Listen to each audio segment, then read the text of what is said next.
오늘 저는 여러분에게 마음의 건강이라는 제목으로 은혜를 나누고자 합니다.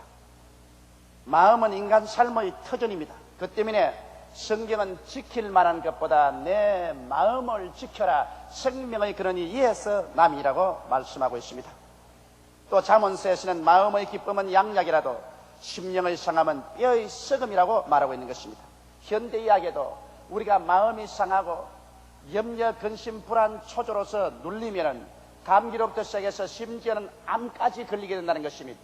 왜냐하면 마음이 우울해지면은 몸속에 있는 면역체가 약해져서 병균이 쳐들어올 때 그 병균을 능히 막을 수 있는 힘이 없어지고 만다는 것입니다.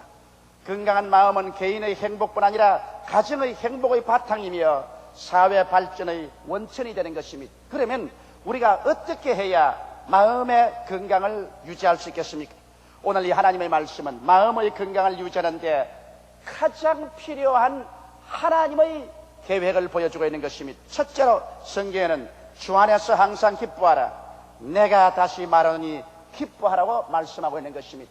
마음의 건강의 제일 첫째 요소가 마음에 기뻐하는 것입니다. 사람이 마음에 늘 우울하고 울적하고 절망하고 부정적이면 이러한 사람은 마음이 병든 사람이요 얼마 있지 않아요 정신적인 상황이 파괴되어 버리고 마는 것입니다.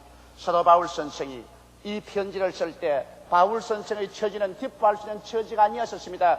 로마의 지하 감옥에 갇혀 있었습니다. 저는 바울이 갇혔던 로마의 지하 감옥에 들어가 본 적이 있습니다. 그것은 감옥 문은 위에 뚫려 있었어요. 그 뚜껑을 열고 밥을 내려다 주고 배설물을 거기에서 처리해 줍니다. 지하 감옥은 칠흑같이 어둡습니다. 습기가 빠뜨려 차고 벼룩과 이가 우글거립니다. 그 속에 냄새가 코를 찌릅니다. 그게 철사에 묶인 바울 선생이 조그마한 촛불 하나를 켜놓고 난 다음에 기약이 없는 감옥 생활을 하면서 그는 빌립보 신자들에게 편지하기를 주 안에서 항상 기뻐하라, 내가 다시 말하니 기뻐하라고 말한 것입니다. 바울 선생이 어떻게 그러한 처절한 상황에서 마음속에 기쁨을 가질 수가 있었을까요? 만일 바울 선생이 그 지하 감옥에서 기약도 없는 그러한 미래를 두고서 고통을 당하고 우울하고 절망했더라면 그는 정신적으로 절망에 취하고 정신병에 걸려버리고 말았을 것입니다. 그러나 바울은 어떠한 그런 처참한 환경에도 그런 마음이 즐거움으로 꽉 들어차고 희망이 넘쳤기 때문에 삶의 활력소가 넘쳐서 오히려 대명천지 밝은 하늘 아래 사는 사람들에게 기뻐하라, 내가 다시 말하니 기뻐하라고 격려의 편지를 할 수가 있은 것입니다. 여러분, 사람은 마음에 기쁨이 있을 때 삶에 힘이 생겨나는 것입니다. 기쁨이 사라지면 삶의 활력이 사라져버리고 마는 것입니다. 오스트리아의 유명한 정신병원 의사요 심리학자인 빅토르 프랑클이라는 박사는 이와 같은 자기 체험담을 말했었습니다. 그가 제2차 세계대전 당시에 히틀러에게 잡혀서 유대인으로서 폴란드의 아우슈비츠의 강제노동 수용소에 들어가게 된 것입니다. 그는 막 결혼을 해서 자기 아름다운 아내를 두고서 잡혀서 감옥에 들어갔습니다. 수많은 유대인들이 강제노동 수용소에서 힘에 겨운 노동을 하고 음식은 잘 먹지를 못하고 박해를 당하고 고문을 당해서 파리 목숨같이 죽어가기 시작한 것입니다. 이 빅토르 프랑클 박사는 자기의 수많은 친구들이 파리 목숨같이 죽어가는데 가장 먼저 죽는 사람이 마음의 희망을 잃어버리고 기쁨을 잃어버린 사람이 먼저 죽더라는 것입니다. 그러나 그 사람들 가운데 삶의 의미를 가진 사람은 삶의 의미 가운데서 마음의 기쁨을 얻고 거기에 힘을 얻어서 그 무서운 고통과 역경을 견뎌내므로 말미암아 죽음을 박차고 살아났다는 것입니다. 그러나 삶의 의미를 잃어버린 사람은 마음의 기쁨을 상실하고 기쁨이 없는 사람은 힘을 잃어버리고 얼마 있지 않아야 파리같이 픽픽 쓰러져서 죽어버리고 말았다는 것입니다. 빅토르 프랑클 박사는 자기가 유일하게 살아날 수 있는 이유는 자기가 막 결혼해서 헤어진 자기의 아내를 생각하고 내가 어찌한지 감옥에서 나가서 내 아내를 행복하게 해줘야 되겠다. 아내에 대한 그 뜨거운 사랑이 그 마음의 삶의 의미를 제시해 줬다는 것입니다. 한없는 고통과 괴로움과 절망 속에서 아내에 대한 사랑이 그 마음의 의미를 주었고 그 마음의 의미가 아침 저녁으로 기쁨을 주어서 살겠다는意欲과 활력을 주었기 때문에 그 무서운 아우슈비츠 강제노동 수용소를 살아나서 오늘날 세계적인 정신병 학자가 되고 심리학자가 된 것입니다. 물론 그가 살아나 보니까 자기 아내도 잡혀 들어가서 이미 불기의 객이 되고 말았다는 것입니다. 우리가 이 세상에서 여러분 기쁨을 가지고 살 수 있는 길은 바울이 말한 것처럼 주 안에서 항상 기뻐하라고 말한 것입니다. 돈을 가지고 기뻐하라 그렇게 말하지 않았었습니다. 지위나 명예가 있기 때문에 기뻐하라고 말하지 않았었습니다. 청춘이 있기 때문에 기뻐하라고 말하지 않았었습니다. 성경에는 주 안에서 항상 기뻐하라고 말한 것입니다. 우리가 삶의 의미를 예수를 믿음으로 갖게 되면 예수 안에서 항상 기뻐하게 되는 것입니다. 사람이 어디에서 와서 왜 삶이 어디로 가는지 모르지 않습니까? 오직 하늘과 땅과 세계를 지으신 그 아버지 하나님께서 그 아들 예수를 보내셔서 나를 구원하시기 위해서 십자가에 못 박여 양손과 양발에 해못이 박히시고 창을 받아 물과 피를 다 쏟고 날 위하여 죽었다가 부활하심으로 말미암아 사망을 철폐하시고 영원한 천국을 예비해 주신 이 예수 안에서 삶의 의미를 가지라고 말씀하는 것입니다.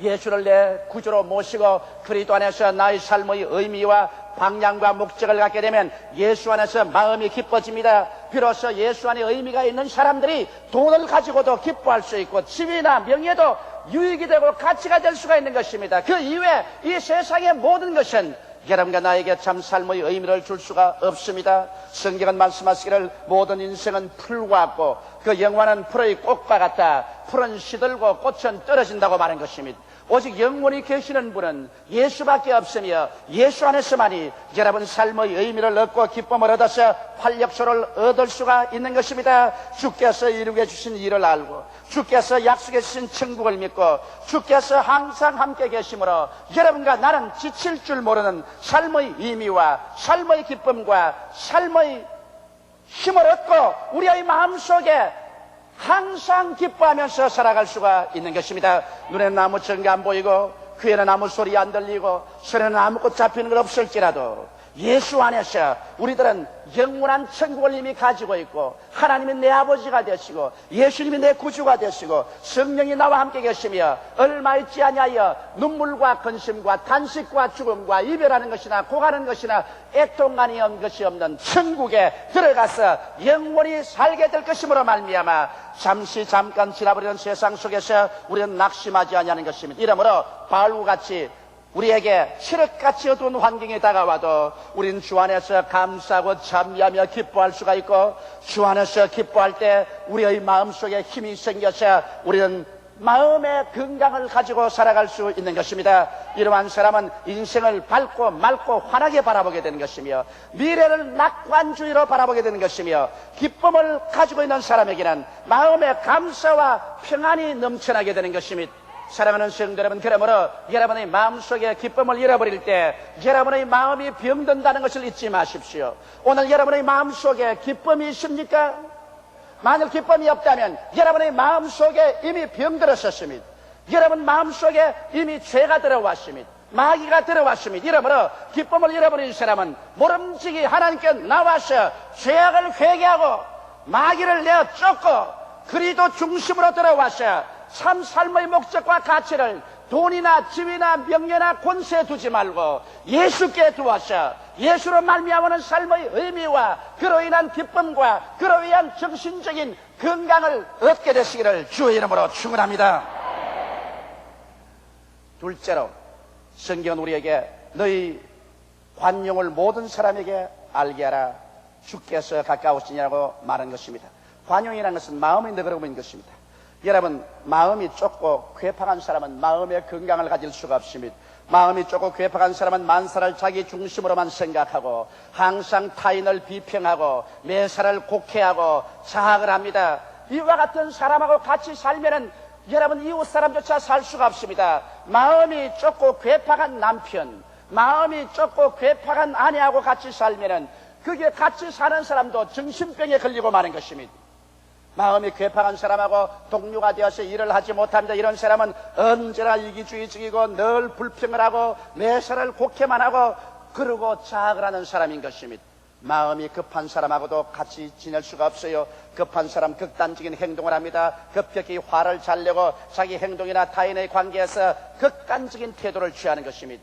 이와 같은 마음 대신에 우리가 마음의 건강을 가지기 위해서는 마음의 관용을 가져야 됩니다. 너그럽고 용서하는 마음을 우리는 마음속에 가지고 있어야 되는 것입니다. 왜냐하면 성경은 말하기를 주께서 가까우시다고 말한 것입니다. 하늘과 땅과 세계를 지으시고 우리 죄를 대신해서 십자가에 죽었다가 부활하신 예수께서 항상 우리와 같이 계셔서 주님께서 사람 보고 살지 말고 날 보고 살라고 말하기 때문에 예수를 쳐다보고 살면은 우리는 마음속에 관용을 가지고 살게 되는 것입니다. 항상 내가 이렇게 수고하는데 사람들이 나를 인정해 주지 아니한다, 나를 알아주지 않는다, 늘 마음속에 원망을 가지고 공투스를 가지고 살면은 마음속에 좁고 괴롭습니다. 그러나 여러분과 나를 인정해 주는 하나님이시며 내가 바라는 칭찬은 하나님께로 받기를 원하며 주님이 나를 인정해 주시면 온 세상 다 날 버려도 나는 마음에 괴롭지 않다는 심령을 가지고 살면은 마음의 관용을 가지고 살아갈 수가 있는 것입니다. 사람들이 이웃을 너그럽게 생각하고 용서해 주지 않은 마음을 가지면 정신적인 감옥에 들어가게 되는 것입니다. 예수께서 한 번은 이런 비유의 말씀을 하셨습니다. 한 임금이 빚쟁이를 불러왔었습니다. 그 빚쟁이는 미국의 돈으로 약 1억 달러, 한국 돈으로 900억 원을 빚을 지고 있었습니다. 그래서 임금이 호통을 쳤습니다. 야, 이 사람아, 네가 900억 원의 빚을 지고 아직까지 내게 빚을 갚지 않으니 이제 오늘 내가 네게 명한다. 너의 처자를 다 팔아라. 너 자신도 종으로 팔아라. 너 있는 것 다 팔아서 내 빚을 변제하라. 그러자 이 빚쟁이가 그 임금 앞에 무릎을 꿇고 머리를 조아려서 울면서 탄식했습니다. 임금이여, 제게 말미를 주소서. 내가 최선을 다해서 빚을 갚으려고 하겠나이다. 임금이 바라보니 하도 불쌍해서 또 자기 힘으로 갚을 능력도 없기 때문에 그 빚을 다 탕감해주고 마는 것입니다. 이 사람은 얼씨구나 좋다고 왕궁에서 뛰어나와서 춤을 추며 집으로 돌아가는데 자기 친구 한 사람 만났습니다. 그 사람은 자기에게 얼마 빚을 짓느냐, 미국 돈으로 20달러, 한국 돈으로 18,000원 빚을 진 사람입니다. 18,000원 빚을 진 친구를 만나자마자 목을 딱 조리고 났는데, 야, 이 녀석아, 빚 당장 갚아라. 아, 여보게나 내 생활이 지금 막지하경이라 18,000원 빚을 갚을 수가 없으니 말미를 주면 내가 갚겠네. 말미? 좋은 소리 하네. 이 시간에 당장 갚아라. 못 갚겠다고 하니까 그를 잡아 멱살을 쥐고 끌어가서 감옥 속에 가두어버리고 말한 것입니다. 다른 동료들이 그 사실을 보고 난 다음 너무 기가 막혔어. 900억 원의 빚을 탕감받은 사람이 18,000원 빚을 탕감해주지 못하고 감옥에 갇힌 것을 보고 임금에게 구했었습니다. 그러자 임금이 그 말을 듣고 분노해서 보좌에서 나서 몸을 부들부들 떨면서 당장 그놈을 잡아들이라고 했습니다. 그래서 신하들이 가서 당장 잡아들여서 임금님의 보좌 앞에 무릎을 꿇게 했었습니다. 그럴 때 임금이 말하기를, 야, 이놈아, 내가 너희 900억 원을 탕감해 주었다. 너가 나에게 빌고 통곡을 하고 울기 때문에 그 빚을 용서해 주는데 어찌하여 너는 너희 친구가 불과 18,000원 빚을 졌는데 이를 용서해 주지 못하고 그를 잡아 감옥에 가두느냐. 그리고 자기 신하들 보고 말했습니다. 이 약한 자를 묶어서 감옥 속에 집어넣어서 이 빚을 다 갚을 때까지 고통을 주라. 그리고는 주님께서 말씀하기를, 하늘에 계신 너희 아버지도 너희가 각각 이웃을 용서해 주지 못하면 이렇게 하리라고 말씀하신 것입니다. 우리가 만일 남편에 대해서 관용한 마음을 갖지 못하고 아내에 대해서 용서하고 관용하는 마음을 갖지 못한다든지 부모와 자식, 이웃 간에 용서하고 관용하는 마음을 갖지 못한다면 우리의 정신이 바로 하나님 앞에서 감옥 속에 갇혀버리고 마는 것입니다. 그래서 우리가 하나님 앞에서 고통을 당하게 되는 것입니다. 수많은 사람이 정신적인 불안, 초조, 절망, 고통 속에 있고 믿음이 생겨나지 않냐고 심지어 육체적인 병까지 들려서 아무리 기도도 낫지 않은 사람은 자기의 마음속에 관용한 마음이 없고 용서하는 마음이 없기 때문에 그런 것입니다. 물론 죄는 갚아야죠. 불의는 정의로 고쳐야죠. 비진리는 진리로 고쳐야죠. 이러한 것과 관용하는 것은 아닙니다. 죄를 관용하는 것도 아니요, 비진리를 관용하는 것이 아닙니다. 그러나 죄를 지은 사람, 비진리를 행한 사람이 회개할 때 그를 널리 용서하고 받아들이는 것입니다. 죄는 미워하되 사람은 미워하지 말라는 것입니다. 비진리는 미워하되 사람은 미워하지 말라는 것입니다. 우리가 마음속에 서로 관용하고 용서하고 이해하고 동정하는 마음을 가진다면 여러분과 나는 하나님 앞에서 용서와 사랑을 받을 것이요 정신적인 감옥에서 해방되어 나올 수가 있는 것입니다. 수많은 사람들이 오늘날 자기의 마음속에 정신적인 감옥 속에 들어앉아 있는 것입니다. 그래서 정신적인 감옥 속에서 고통을 당하고 있는 것입니다. 이는 미워하기 때문인 것입니다. 용서해 주지 않은 마음 때문인 것입니다. 관용하지 않기 때문에 자기 스스로의 감옥 속에 들어 있습니다. 이러므로 사랑하는 형제자매 여러분, 남편들이여 아내를 관용하십시오. 아내들이여 남편을 관용하십시오. 아버지 어머니여 자식들을 관용하십시오. 자식들이여 부모를 관용하십시오. 이 세상에 죄를 짓지 않은 의인은 한 사람도 없습니다. 이 세상에 실수하지 않은 사람은 한 사람도 없습니다. 예수께서 그 십자가의 피를 흘리심으로 말미암아 우리의 죄를 관용하시고 용서하시고 우리를 구원해 주신 그 은혜를 받은 우리들은 그리스도 앞에서 은혜의 빚이진 자요, 남편을 용서할 빚이진 자요, 아내를 용서할 빚이진 자요, 자식을 용서할 빚이진 자요, 부모를 용서할 빚이진 자요, 이웃을 용서할 빚이진 자들인 것입니다. 너희 관용을 모든 사람에게 알게 하라. 주께서 가까우시니라. 우리를 관용하신 주께서 우리 가까이 계셔서 우리도 그렇게 할 때 우리는 정신적인 감옥에서 해방되어 나오고 마음의 건강을 가질 수가 있게 되는 것입니다. 셋째로 성경은 말하기를 아무것도 염려하지 말고 너희 모든 구할 것을 감사함으로 하나님께 아뢰라. 그래야면 너희 지각을 뛰어넘은 하나님의 평강이 너희 마음과 생각을 지키시라고 말씀한 것입니다. 염려는 마음의 건강을 깨는 원흉 제1호인 것입니다. 염려와 근심을 하면 여러분의 마음이 산산조각이 나고 박살이 나는 것입니다. 그러나 하나님을 알지 못하는 사람은 마음에 염려와 근심이 생겼을 때 이것을 처리할 도리가 없어요. 그래서 일시적으로 마음을 마비시켜서 염려와 근심을 잊어버리고 도박을 하기도 하고 춤을 추어보기도 하고 술을 먹어보기도 하고 아편을 맞아보기도 하는 것입니다. 그러나 이러한 것은 근원적으로 문제 해결이 되지 않습니다. 그러나 여기에 여러분과 내가 염려와 근심에 눌려 있을 때 해결책이 있습니다. 하늘과 땅과 세계와 그 가운데 모든 것을 지으신 하나님, 모든 권세를 가지신 예수께서 말씀하십니다. 수고하고 무거운 짐진 자들은 다 내게로 오라. 내가 너희를 쉬게 하리라. 아편이 아닙니다. 술 중독이 아닙니다. 하늘과 땅의 모든 권세를 가지신 예수께서 내게로 오라고 말하는 것입니다. 예수께로 나가셔 모든 일에 기도와 간구로 우리의 모든 구할 것을 감사함으로 아뢰고 불평된 시대에 감사를 드리며 주께 의지할 때 하나님의 평강이 우리 마음속에 와서 우리 마음을 부여잡기 시작하는 것입니다. 그리고 우리의 마음속에 인간의 지식으로 상상할 수 없는 평화로서 넘치도록 채워주시는 것입니다. 이 체험을 해보지 않은 사람은 주께 기도하고 난다 마음에 오는 그 가벼움과 평화가 얼마나 크다는 것을 도저히 이해할 수 없을 것입니다. 나는 이 세상에 어떠한 염려와 근심이 바로처럼 다가와도 그게 눌려서 정신적인 건강을 잃어버릴 염려는 없습니다. 나의 인간의 힘으로 감당할 수 없는 그러한 무거운 짐이 다가올 때 우리 하나님 앞에 나와서 울면서 기도하며 내 마음의 모든 무거운 짐을 다 주께 아뢰할 때 어느 순간인가 그 짐은 다 온데간데 없이 사라져버리고 오직 예수 그리스도의 평강이 내 마음과 생각에 가득 차게 된 것을 거듭거듭 느끼게 되는 것입니다.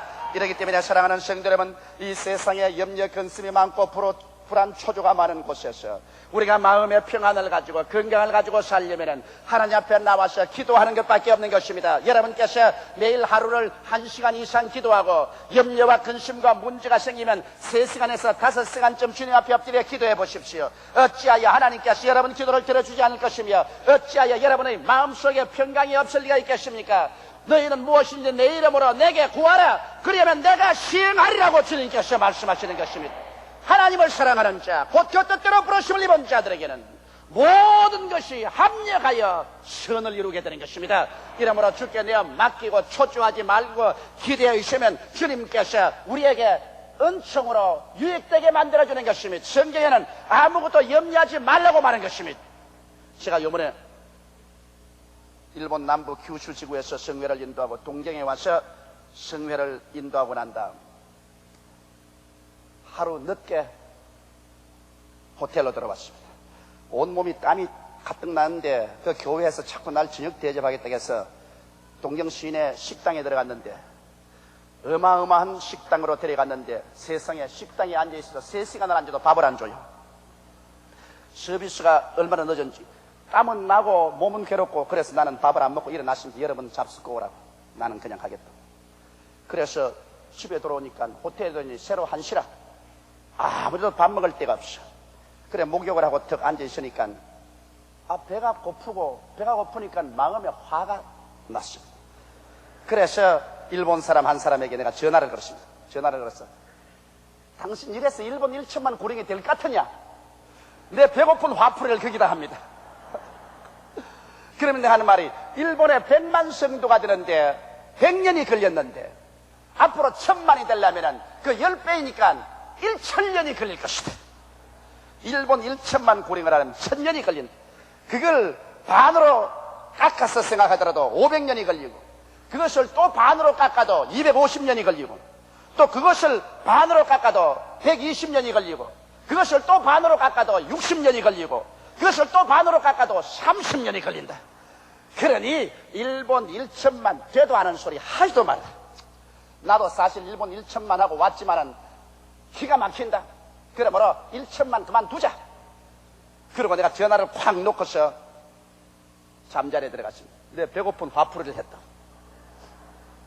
그리고 잠을 자는데 아침에 일어나니까 마음이 울적하고 고통스러워 견딜 수가 없어요. 온몸이 힘이 쫙 빠지고 그냥 하나님이 당장 하늘에서 채찍으로 때릴 것 같아요. 그래서 아침에 일어나서 새벽 기도하기 위해서 굴 앉아서 하나님 왜 이렇게 내 마음이 울적합니까? 너 어찌 내가 무슨 말 했지? 하나님 앞에서 네가 무슨 말을 했지? 일본 1천만 구령 별로 잘 안 될 거라고 말했습니다. 네가 천재의 주인이냐? 네가 하늘을 지었댔느냐? 네가 땅을 지었댔느냐? 네가 죽은 자를 살리시며 없는 것을 있는 것 같이 부르는 하나님이냐?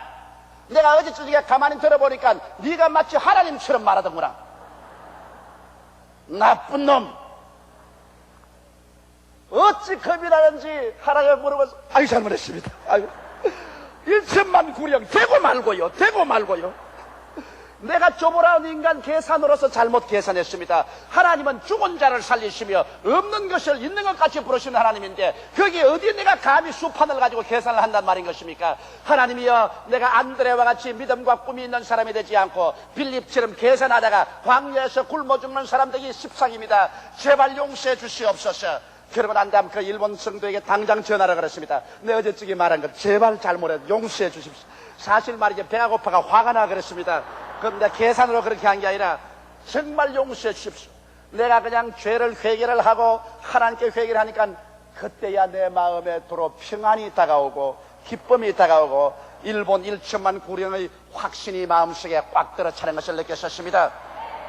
여러분 사람이 자기 인간의 계산으로 계산하면 언제나 낙심하고 절망할 때가 있지만은 하나님은 죽은 자를 살리시며 없는 것을 있는 것 같이 부르신 하나님이기 때문에 하나님께 능치 못하심이 없으므로 하나님이 믿음을 주실 때 하나님께 내어 맡기고 마음의 평강을 가질 때 마음의 건강을 소유할 수가 있는 것입니다.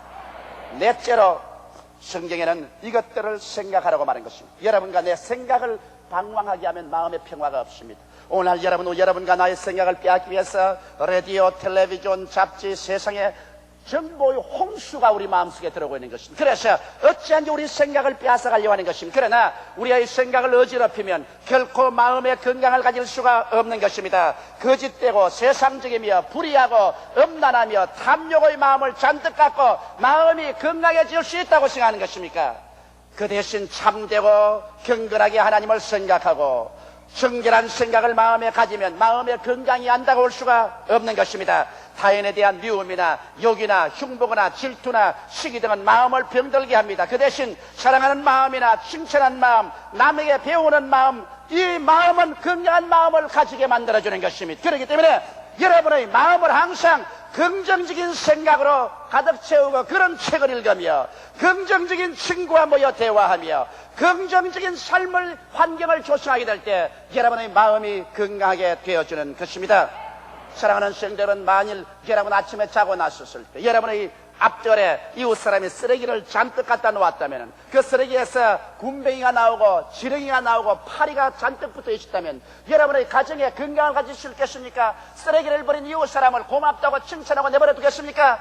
당장 와서 쓰레기를 치우든지 안 그러면 경찰을 부를 것이라고 말할 것입니다. 그런데 오늘 우리들은 서로 앉아 대화할 때 이웃 사람이 여러 가지 쓰레기를 여러분의 가슴 속 정문에 내리 퍼붓습니다. 원망, 불평, 단식, 부정적인 것, 더러운 말을 퍼붓는데 그 쓰레기를 가슴에 부어주는데도 좋다고 입을 벌리고 아하 웃으면서 그 쓰레기를 받아 있는 사람이 얼마나 많습니까? 그러고도 마음에 건강을 가질 수 있을까요? 오늘 그러므로 우리가 서로 만나 이야기할 때도 이웃이 우리 마음속에 쓰레기를 갖다 붓거들랑 그 자리에 당장 일어나서 떠나버려서 쓰레기 더미를 만들지 마시기 바랍니다. 여러분의 마음에 꽃을 심으시기 바랍니다. 여러분의 마음에 꽃동산을 만들어야지 쓰레기 동산으로 만들어서는 안 될 거예요. 서로 꽃을 심어주고 서로 환경을 정화해주는 말을 해야 될 것이지 쓰레기를 주고받아서 쓰레기 더미가 되고 난 다음에 마음에 건강이 있을 것이라고 생각할 수는 없는 것입니다. 인류 역사상 그 어느 때보다도 오늘날 가장 많은 사람들이 정신질환으로 고통을 당하고 있습니다. 점점 자연을 떠나 도시생활, 격심한 생존 경쟁, 몰인정, 인간의 인간화 등 현상이 인간의 마음을 병들게 합니다. 오직 진정한 신앙으로서 주 안에서 항상 기뻐하고 우리의 관용을 모든 사람에게 알리게 하며 아무것도 염려하지 말고 주께 내어 맡기는 기도를 하며 또 우리의 생각을 긍정적이고 적극적이며 밝고 맑고 환한 덕과 기림이 있는 것을 생각할 때 여러분과 마음은 건강을 가지고 살 수 있게 되는 것이며 이 세상에서 행복으로 꽉 들어찬 삶을 살고 영원한 천국까지 들어갈 수 있게 되는 것입니다. 다 같이 고개 숙여 기도드리겠습니다. 사랑이 많으신 우리 아버지 하나님, 부귀영화 공명을 다 가지고 있어도 마음의 건강을 잃어버리면 지극히 불행한 사람이 되어버리고 맙니다. 이러한 사람에게는 불안과 초조, 절망이 있고 분쟁과 시기, 분노가 있고 미움이 꽉 들어 찹니다. 하나님 아버지요, 오늘 아버지 하나님의 말씀을 쫓아서 우리가 다 빌립보서에 가르치는 말씀대로 4장 4절로 8절에 있는 말씀으로 우리 마음의 건강을 가져오게 도와주시옵소서. 아버지여, 기뻐하지 않은 사람은 오늘 예수 안에서 우리 구원받은 그 큰 뜻을 생각하고 우리 마음속에 기쁨을 얻고 희망을 가지게 도와주시옵소서. 내 아버지 하나님이시여, 부부간에, 부모 자식간에, 이웃간에 관용하지 못한 마음 오늘 다 철폐하고 관용을 가지게 되게 하여 주시옵소서. 내 아버지 하나님이시여, 늘 기도해서 염려 근심을 주께 내어 맡겨버리게 도와주시옵소서. 주께서 우리를 돌봐주시기 때문인 것입니다. 아버지, 우리의 생각을 방황하지 말게 하여 주시옵소서. 무슨 덕이 있든지 무슨 기림이 있든지 이런 것들을 생각하고 내 아버지 쓰레기 더미를 우리 가슴에 쌓거나 이웃 사람의 가슴 속에 던지는 일이 없게 하여 주시옵소서. 우리 마음속에 하나님에 대한 영광스러운 꽃을 심게 하여 주시옵소서. 하나님 아버지, 우리 성도들이 모두 다 마음의 건강을 가지고 아버지를 섬기며 이 세상에서 행복을 가지고 살고 또 영원한 천국으로 들어가는 우리 성도들이 되게 도와주시옵소서. 예수님 이름 받들어 기도드리옵나이다. 아멘.